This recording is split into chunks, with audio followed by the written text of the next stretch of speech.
Hiki kinaitwa kisukari kilichojificha, hidden diabetes. Huenda ukawa na tatizo la sukari na usitambue, kwa sababu kisukari hichi huja kimya kimya. Kwa dalili hizi unaweza ukatambua ya kwamba una changamoto hii ya sukari. Kwanza ni kuweza kupoteza mwelekeo na kushindwa kuzingatia.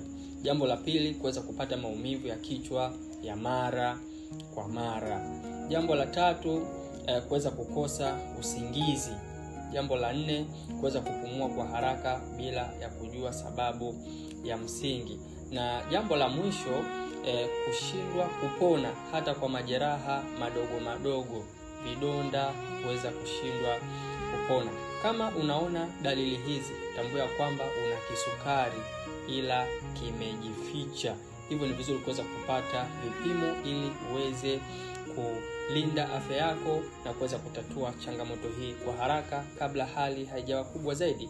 Dr. Ramadhani, afya salama. Kumbuka nipo hapa kwa ajili ya suluhisho lako. Comment, like, share, follow account hii ili uweze kuendelea kujifunza.